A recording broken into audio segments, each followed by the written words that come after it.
Hey, hope you're all doing well. So I got a Space Echo courtesy of Roland Australia. I've got this one on loan. Thank you very much for sending this out to me to check it out. So I've had this for about a week or so, and it's unique, man. Like, it's different. I'm pretty basic when it comes to delays. I like quarter notes that stay in time with what I play. Sometimes dotted eighths, sometimes eighth notes. That's me. So when it comes to the Space Echo, obviously we've got the 3 different tape heads, and the 4th one, which has been added in to this brand new Space Echo RE-202. So that very short little demo I did at the start there, I think is a very unique and cool way to use this pedal. Using the warp function, so it sort of layers, it adds more reverberations.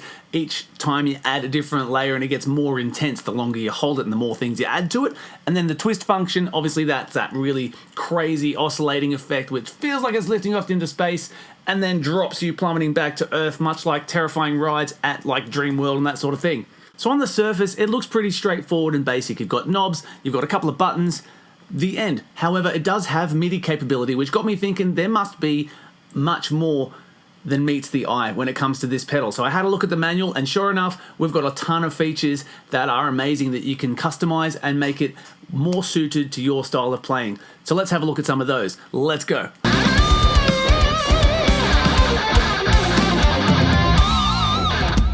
Alright, so the first thing I'm going to address is the reverb. Personally, I'm not a big fan of spring reverb, and that is the default because that's what it was originally when the original Space Echo was brought out into the world. Boss obviously understand that there are people like me, so they've given us a bunch of options. The option to change the reverb is obviously not anywhere on the front panel, but it is in the manual. So I'm going to put a link in the description for you to download that one, unless you're like Sheldon Cooper and you've got an eidetic memory. First of all, let's just listen to the reverb. I'll put it in the middle. If you turn the echo all the way down, you get no echo, but you do get the reverb. Very important to note as well, if you turn the pedal off, this button will stay on, indicating that the reverb is on. However, there's still no reverb, so you still have to have the pedal on to have the reverb. That's it, dry. Just playing through my GT1000 core, I've got just the JC120 amp loaded up. And of course, I've got my Les Paul gold top. Turn it up a little bit.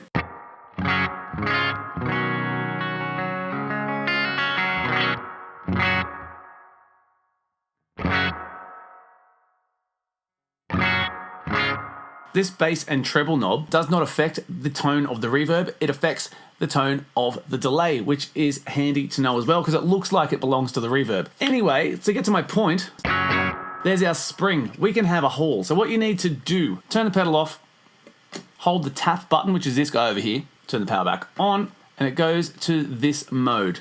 So what you need to do according to the manual is turn the mode selector to number 12. So here the default is manual, which is the RE-201 spring reverb. But if we press the manual button, number 1 is a hall, number 2 is a plate, number 3 is a room, number 4 is ambience. So I've just brought it across to number 1, which is the hall. Then once you've done that, you press the tap button, and that is now a hall reverb. So that now does change the reverb overall to a hall.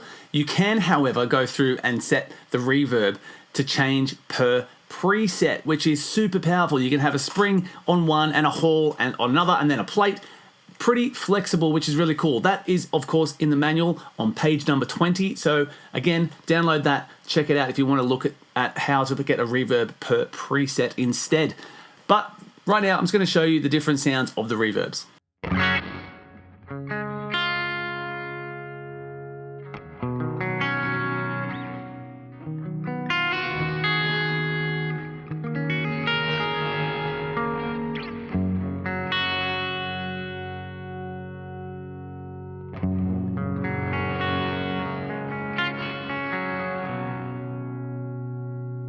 I'll bring in some delay just so you can hear how the reverb works with it as well.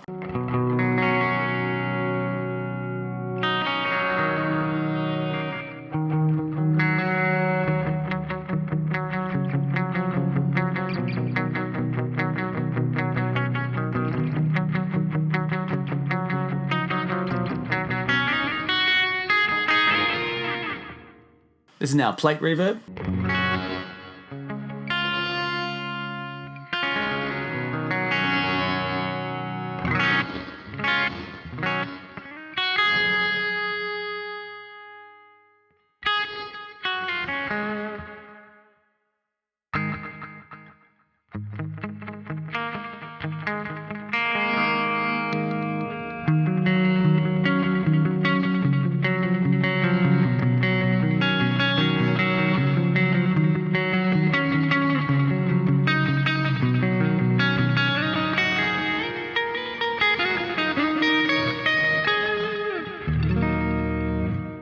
Now for the room reverb.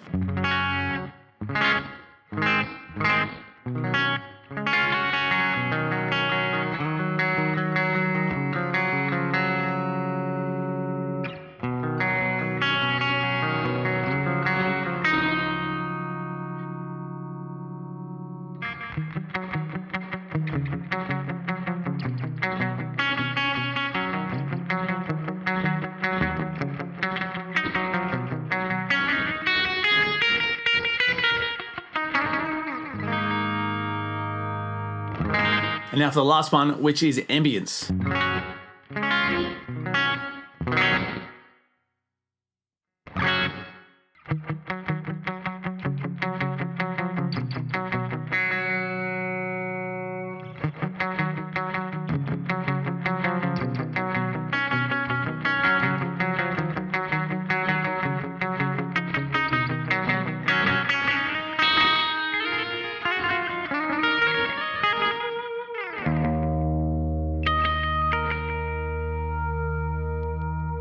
Quite a handy feature to know right there. So you've probably noticed as well that I've got the pedal plugged in stereo. I've got it in the send and return in the GT1000 core. So in stereo, it's very important to note that the reverb is output in stereo, but not the delays. The delays are still going to sound like they're in mono, but the reverb is going to be in stereo. Which brings me to my next way of using the pedal, and that is by turning off the direct signal, so a kill dry. So that way this is only going to output delays, you're not going to get your dry signal going through. So like I said, I am using the GT1000 core, so you will need to set up your GT1000 core with a separate routing. So you've got your dry signal going through one side and the other side is only going to be the effect. That's step one. Obviously make sure you've got it routed correctly on the other ends of everything else. So again, we need to enter the settings mode. So again, power off. This time we want to turn our little mode selector to number 8.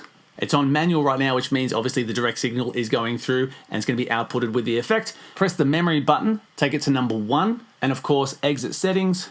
And now the dry signal is not going to be passing through the pedal. So on my GT1000, which you can't see, unfortunately, I'm going to put it on single mode, channel B. So now, only my guitar is coming through. If I turn it back to dual, my effects loop is on one side of that chain and the guitar's on the other. There's our Space Echo.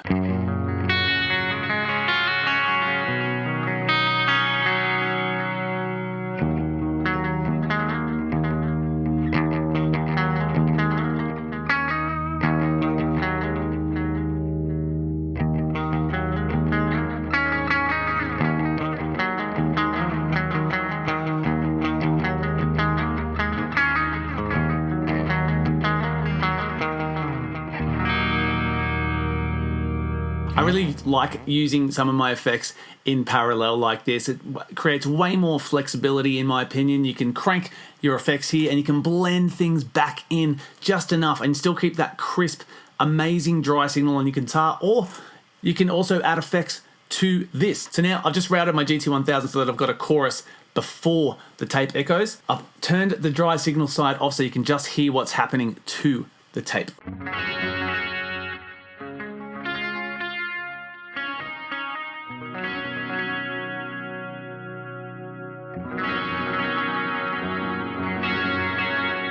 Chorus off.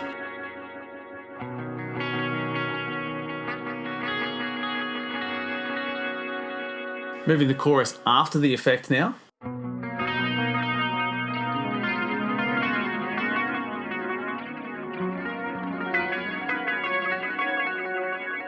Dry signal back in.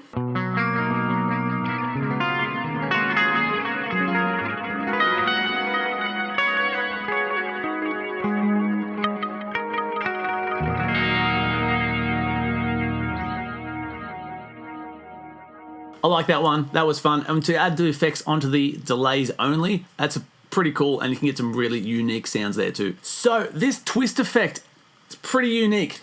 Let's have a listen again.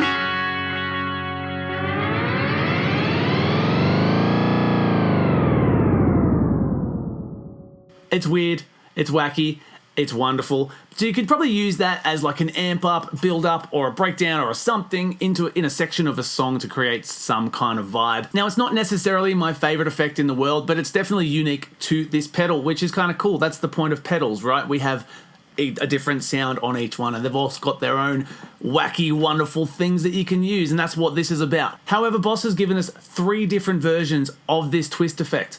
So same deal, let's enter the settings mode again. Turn it off, hold the tap, power on. This time we want to turn to knob number 2, or rather mode number 2. So the default, of course, is normal, which is manual. Come across to 1. Now this one's called hard, which means it's going to be a wilder effect. Let's check that out. I actually haven't heard it yet. Let's see what it does.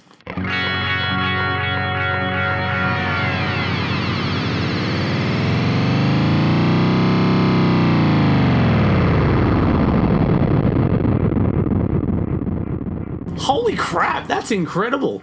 I love that it starts with some kind of like wobbling crap and then it built up and then there's a sort of explosion at the end.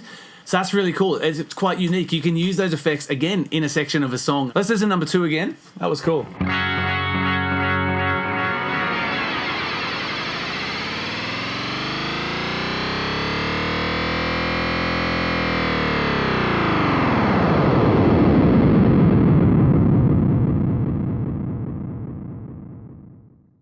I like it. And now mode number 3. So this one is called natural. Apparently it produces a natural effect to match the echo that you've set. So this is on tape head number 2. Let's try the same old G chord again.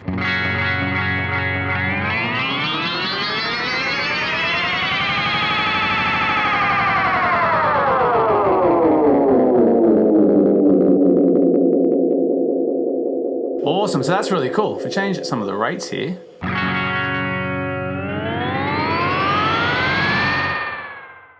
Whoa, I just kept on up and then disappeared. Right,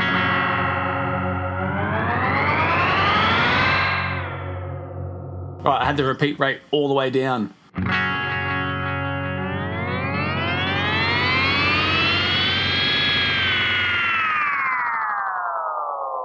Yeah, mad. So it's a different effect again.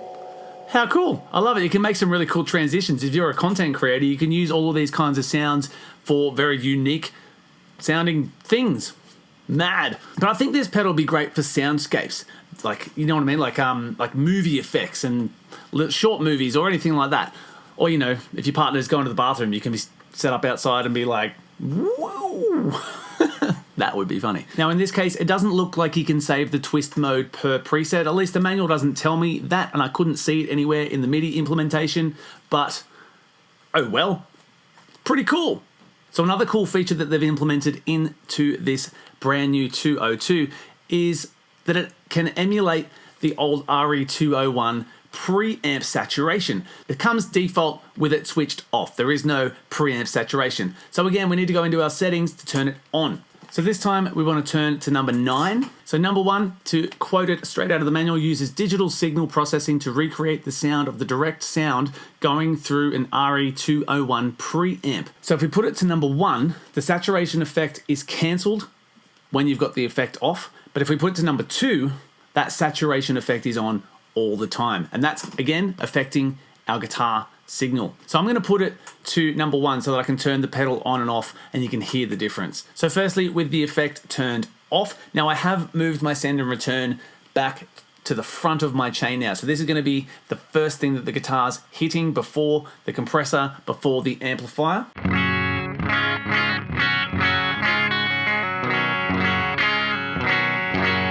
So let's turn it on and see what this preamp does.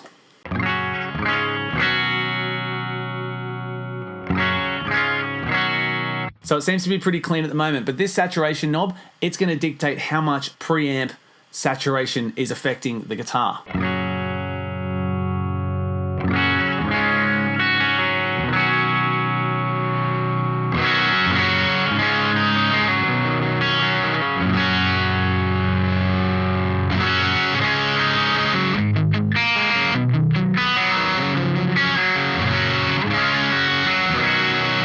Without the compressor now.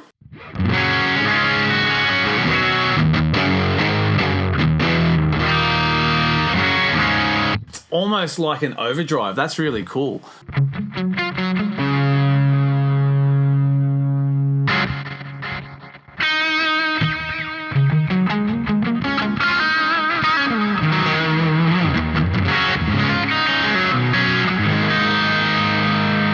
For reference again what it sounds like with it off.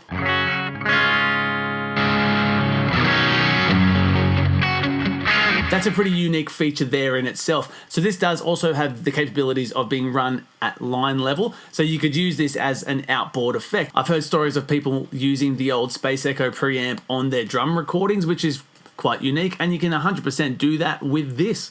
Cool, right? And lastly, I'm going to show you how to set up an expression pedal and what you can do with it. Plug it into the expression or control 1 and 2 input on the back of the unit. Apologies for the change here, but I'm mucked up and it's been like 3 or 4 days and I can't find that shirt and I've had a haircut. So expression pedal is plugged in. It's really cool. So you can set respective sounds for when the pedal is in maximum, so toe down, and minimum heel down positions. What you need to do is long press the input button just here until it starts flashing like that. So let's say I want the expression pedal to access the repeat rate. You want to turn it to the point that you want it to be for the toe down. Press the input button again, and now flashes on the line button, and then turn that back to where you want the repeat rate for the heel down. Then press the input button again, and that is now set. So let's start with it for heel down first, minimum position. Then when we push it to the toe position,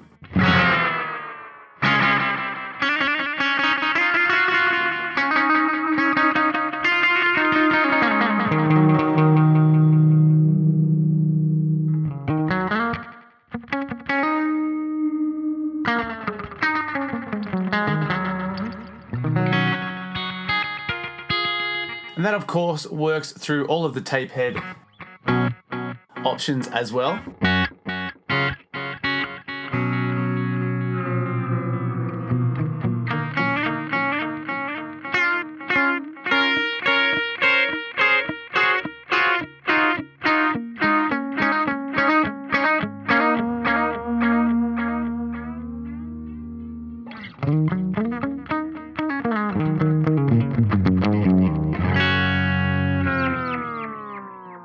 I really like that when it speeds up and slows down, it sounds like it's tape being sped up or slowed down. I think that's really cool. So let's have a look and see if we can access a second function. So I've got that on the rate. You've heard what that sounds like. Hold the input button again. Let's check the volume. So all the way, so toe down, I want that to be as loud as possible.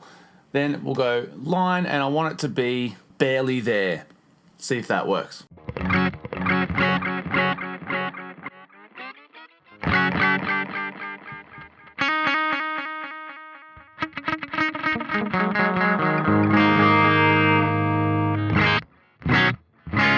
So it worked the other way.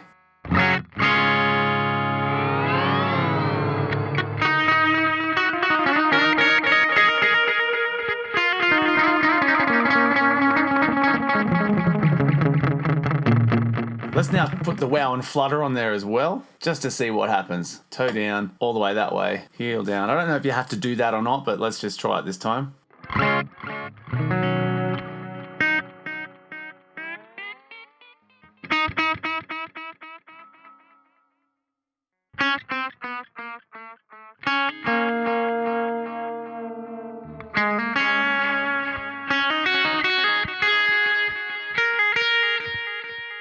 So it turns out you can pile on. You don't just have to do one thing. You can access multiple parameters all at once on one expression sweep. That's pretty cool. Now that, of course, is savable across all of the settings. Manual 1, 2, 3, 4. And I'm sure you could probably go through in MIDI and add it to all of the other 122 presets that are available using an expression pedal. You can just use your typical FS7 style pedals and have a control 1 and a control 2 button. So according to the manual, it does look like you're just getting sort of the buttons that are already there and available. You can select the next memory, which is already there, or you can select the previous memory, which is fantastic because that doesn't give you the option. You'd have to cycle through all of them. You can turn on and off the effects, which is essentially that one. You can do a tap tempo, which is again already there, or you can press the warp or the twist. So they're kind of already there, but if you've got a board where it's sort of at the back of the board, you can't reach it, then that's a great way and a great reason to have a control switch available for that one. There's a whole heap of other functions that you can do that are written in the manual. I just wanted to highlight some of the ones that I thought were more important than others. For example, on the surface, you can only access technically 5 presets, manual 1, 2, 3, and 4, but there is actually space for 127 presets because it does have MIDI capability. You do of course need an external MIDI controller in order to access all of those extras. You can adjust whether you've got the carryover on or off, and you can even set a memory extent as well.